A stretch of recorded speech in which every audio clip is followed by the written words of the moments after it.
Kindie Rock Stars.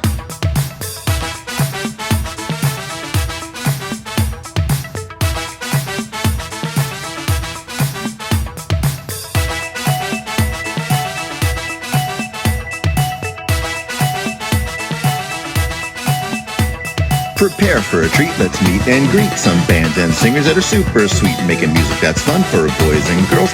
Help them learn about this great big world. Fun for the family, yes it's true, your kids will love it and you will too. Clap and dance and sing aloud, become a part of the Kindie crowd. These songs will make you move your feet and give your ears a great big treat. So settle in, grab your guitars, and let's get to know our Kindie Rock Stars.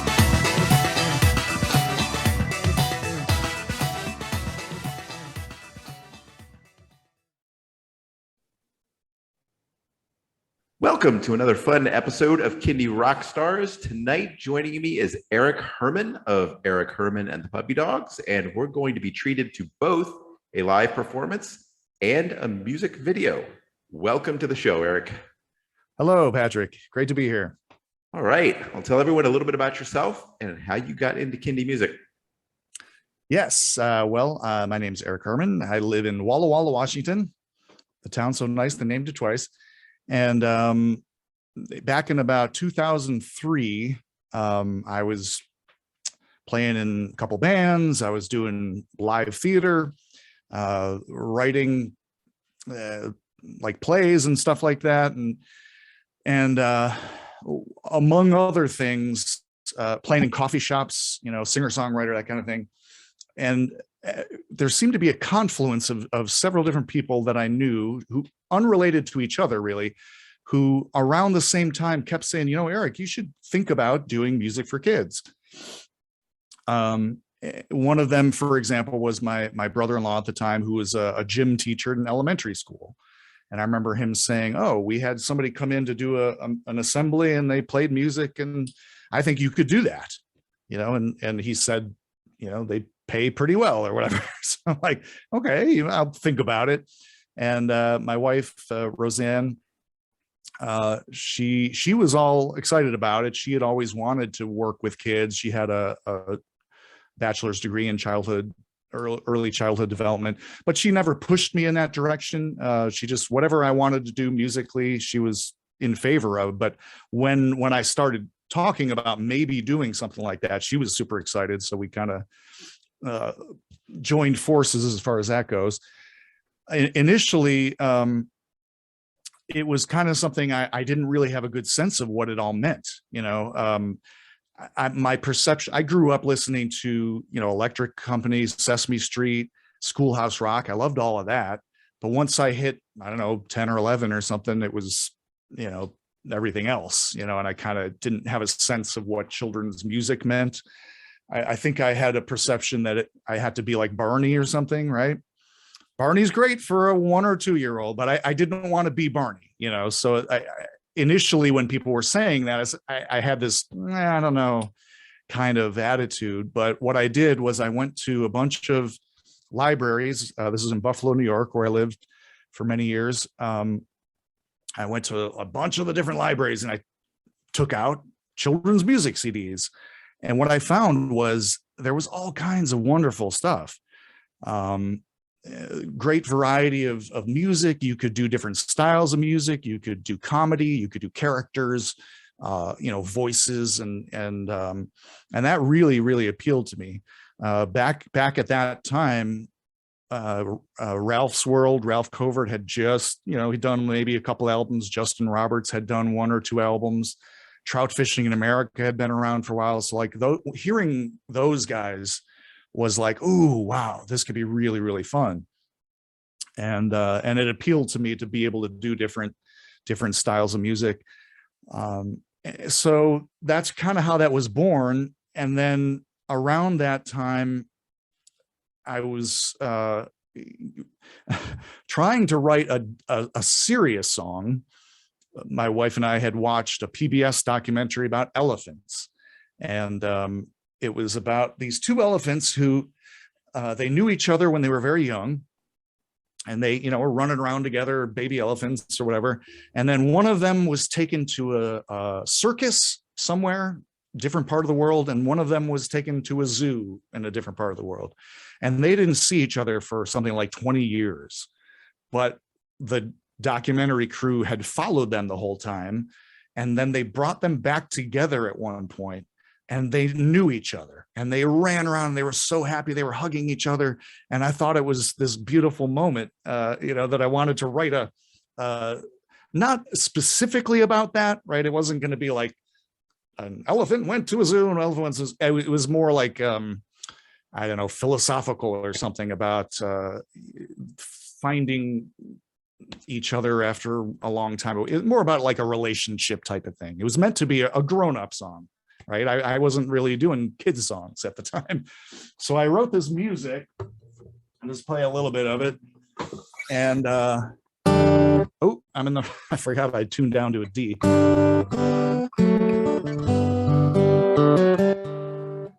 And initially I only had a few words. Long time, I missed you so much.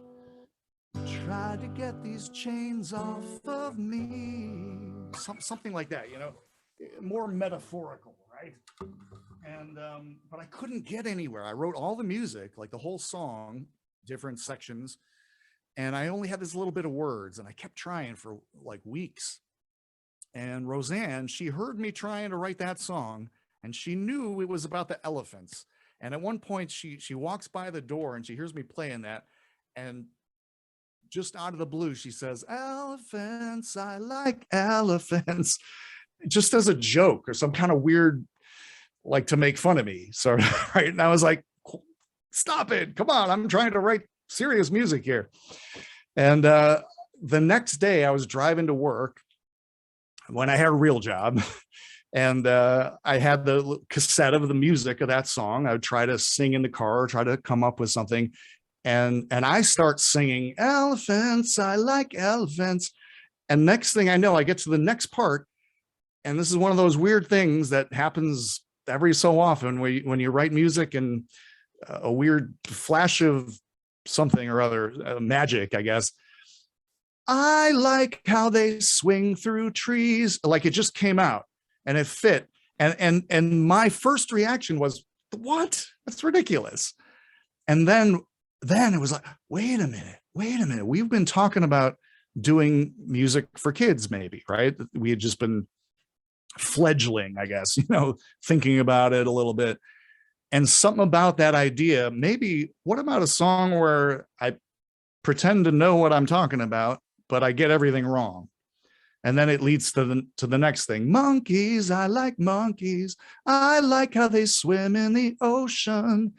And then I went home and I told Roseanne, and we wrote the rest of it in like 5 minutes, right? To just, okay, let's put these different animals together, and it circles back around to the elephants. And so, oh my gosh, here we go. This might be a kid's tune, right? And then when I started doing something, December of 2002, it'll be 20 years coming up this December. I did a few shows at the coffee shops where I was playing, told people, bring your kids along, and played a couple of daycares. And I learned a bunch of different songs from the CDs I took out at the libraries. But that one elephant song, for one thing, we didn't know until we played it. We said, I don't know, are kids going to like this, or are they going to think I'm just an idiot? Turns out it was both, right? It was both things. But the reaction to that was so powerful. Like, kids could not stand that I was getting it wrong, and they loved that they could correct me. It became this thing where I'd start singing, "I like how they swing through." And we kind of had this sense, wow, there's something powerful here, right? So it was that one original song that really kind of set the wheels going, right? And I also learned from doing the other songs, a lot of great songs, that some of them kind of worked, and some of them, nope, kids start drifting away, or, like, and I realized, you have to have either set up the song in a way that makes sense, or have some kind of interaction, right? And this was just, I had no idea, right? Learned it very, very quickly, though. And that's really how it all started. That one song, we ended up, writing a few more. I connected with Ken Nesbitt, who's a great, funny children's poetry author in Spokane, and I used some of his poems to write songs from.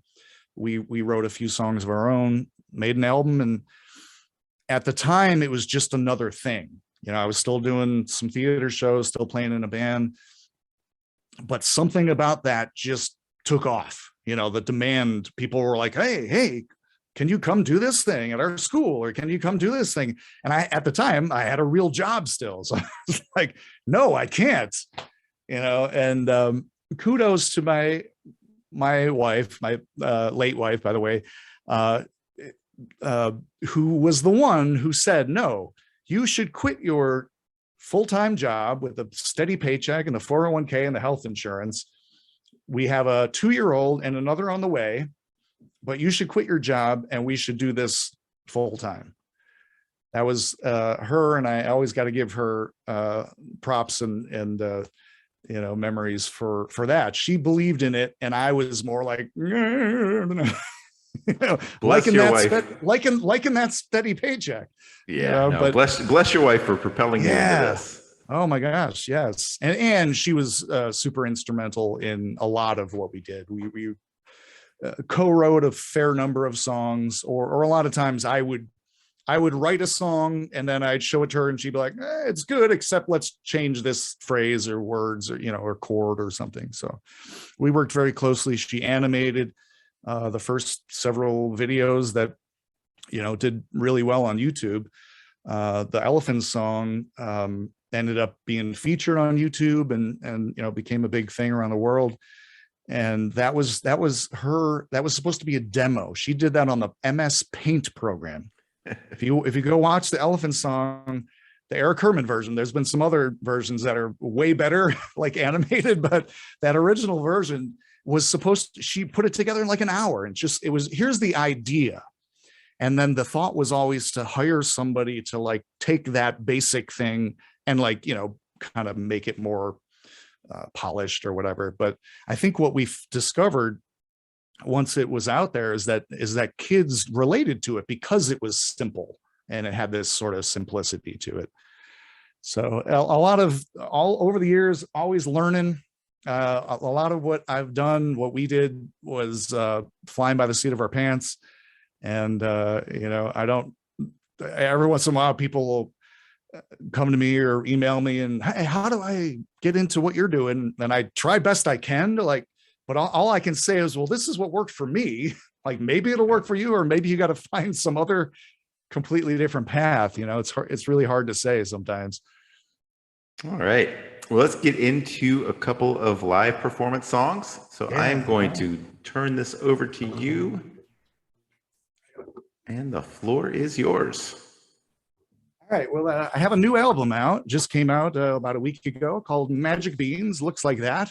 This is a piece of ancient technology called a compact disc, but it should be on all the digital platforms out there. And this is probably, I love this album. Boy, we put a ton of work into this. And there's a lot of my life and my mind and my heart and my soul is in this album.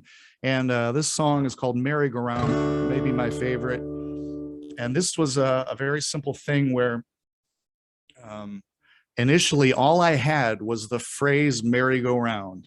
You'll hear it coming up when I get to it. And I played that over and over for like 45 minutes. And at first I thought this could be the whole song. This is 3 minutes of this, merry-go-round over and over, because it almost said enough, just that, and then the songwriting inertia said, no, all right, I get a little context in there. So I wrote one verse, and then nope, 2 verses, and then it ended up just being a normal 3-verse song. So I felt like I wimped out a little bit as that goes. But anyway, this is called Merry-Go-Round, goes like this. By the way, there's also, if you go to YouTube, look up Eric Herman Merry-Go-Round. There's a beautiful video there, animated by Jay Marks.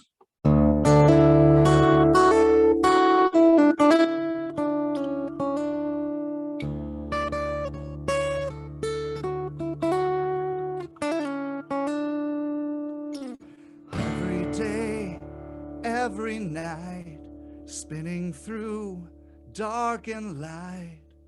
Find your place, hold on tight, smile and wave, merry-go-round,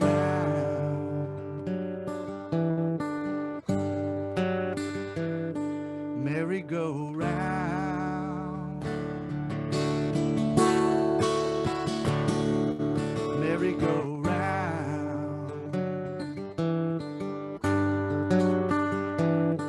merry-go-round.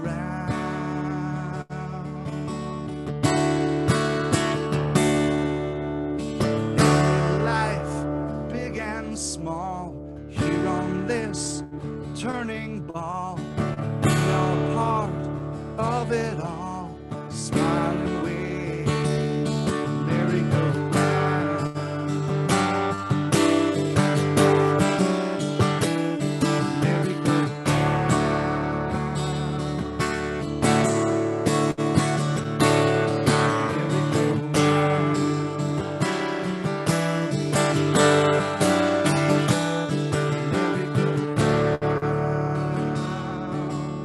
round and round and round. Every day, you and me, whirling round endlessly, Milky Way, galaxy, smile and wave, merry-go-round, merry-go-round, round and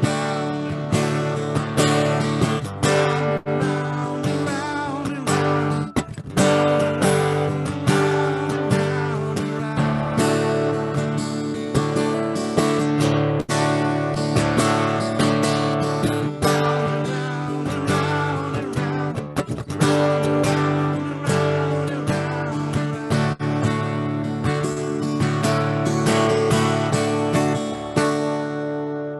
every day, every night, spinning through dark and light. Find your place, hold on tight, smile and wave.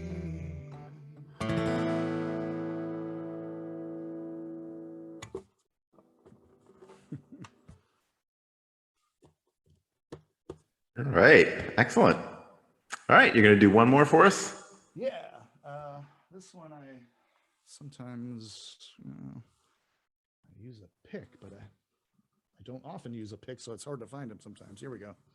And I need to tune up to normal tuning.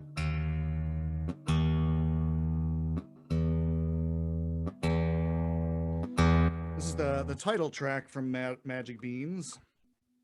And we just did a stage show last weekend out at a theater near where I live. We did 6 shows over a weekend and called Magic Beans, doing some of the songs, some comedy sketches, the visual video stuff. It was really, really cool. We're hoping to bring it to Vegas and Seattle and some other places in the coming months. But this is the opening song. It's actually more the closing song on the album, but this is called Magic Beans. Once upon a time, there were magic beans thrown away onto the dusty ground. Soon a beanstalk was growing all around from those magic beans.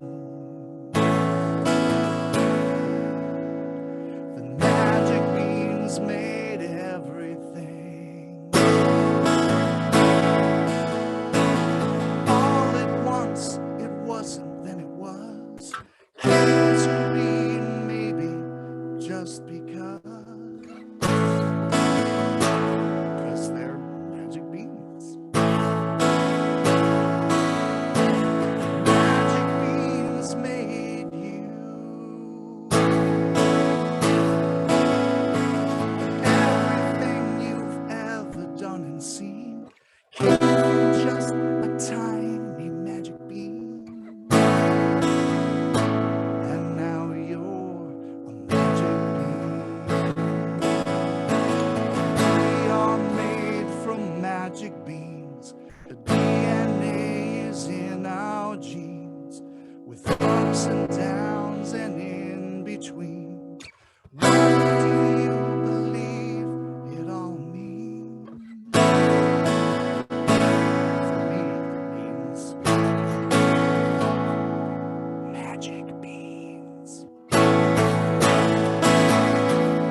All right. Very nice. All right. So to continue on with the I like music. to get a little existential, you know? I can tell. It's a deep song. On a lighter note. All right. Yeah. Then now we video, transition right? to Googly Eyes. There you go. I mean, it still has an underlying, deeper message to it, I think, but I'm not gonna say what it is. But all right. Well, for all of those watching on YouTube, you're going to get to see the music video. For everybody listening on the podcast, you get to hear the song. But go ahead and set this video up for us. Tell us a little bit about Googly Eyes. it's pretty straightforward. It's about a kid who likes to put googly eyes on everything, including things that he probably shouldn't. And I don't need to say any more than that. But as far as the creation of the song and everything, this is one of those ones that I loved because my bandmate Puppy Dog Dave and I had the idea months prior. Hey, what about this kid who puts googly eyes on like the Mona Lisa and stuff like that? Oh yeah, that might be fun. Didn't think about it at all, and literally woke up at like 3 a.m. one night and just like, oh, yeah, everything's better with good. Like it just kind of poured out, you know. And then like I stayed up and I remember humming a little bit of it into my phone just in case I forgot. Went back to sleep, woke up the next morning, and it was pretty much all written. Very, very few changes from there. I think I cut out a section or something, but I love when that happens. It's rare, you know. There's I don't know, all the albums. There's 2 or 3 songs where it just kind of like boom, it comes together, you know, just like that. Yep. All right. For those watching here, let's see the video. For those listening on the podcast, here is the song Googly Eyes. Everything's better with Googly Eyes. Everything's better with Googly Eyes. Everything's better with Googly Eyes.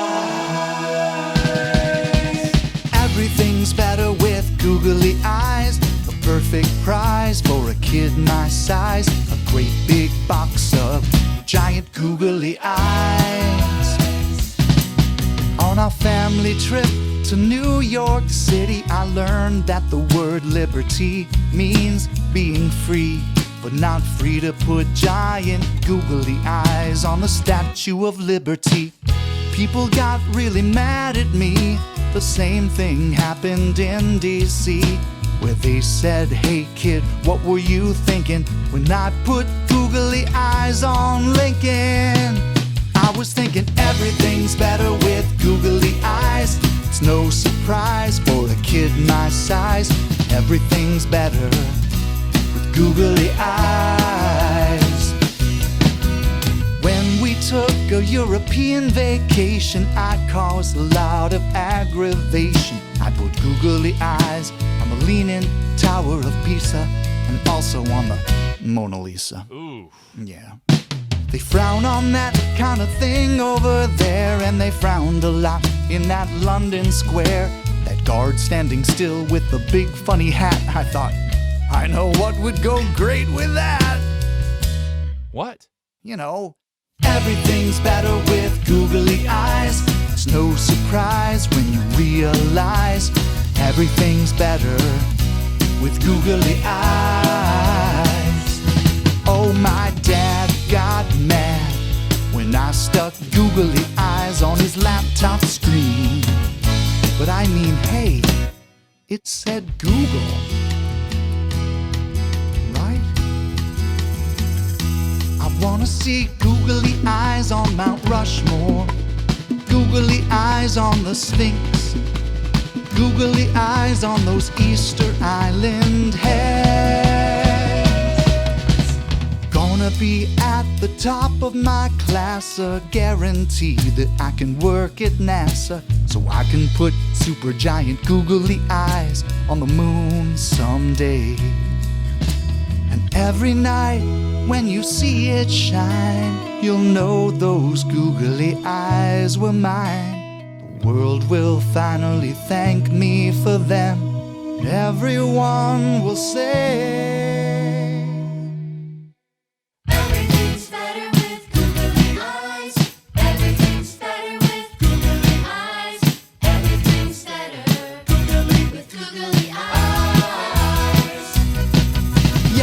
Everything's better with googly eyes until your mother cries and you apologize for putting googly eyes on her custom painted picture of you and your brother and your little baby sister. And everyone at church says it would really please us if you removed those googly eyes from Pastor Paul.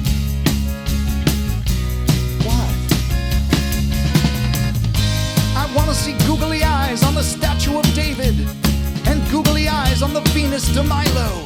She may not have arms, but she'll have two beautiful googly eyes. Googly eyes on the pyramids. Googly eyes on the Golden Gate Bridge. Indubitably googly. Indisputably googly.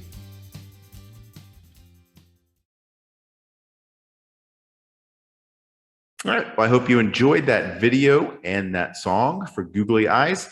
Eric, tell everybody where they can stream and download your music and find and connect with you. And then what's next for Eric Herman and the Puppy Dogs?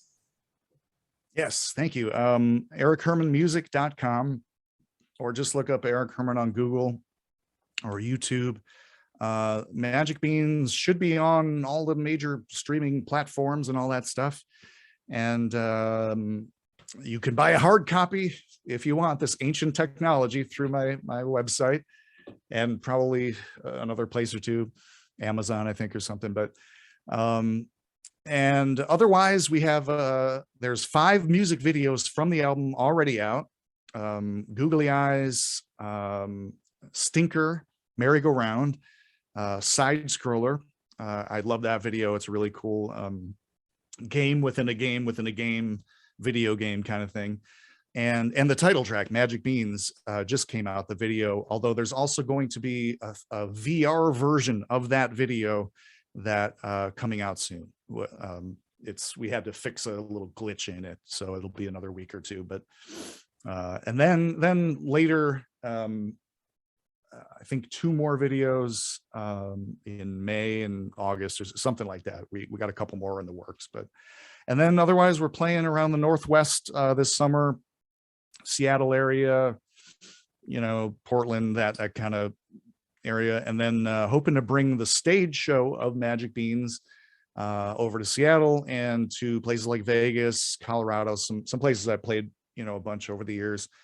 And it like the show belongs in Vegas. Like I was there last October.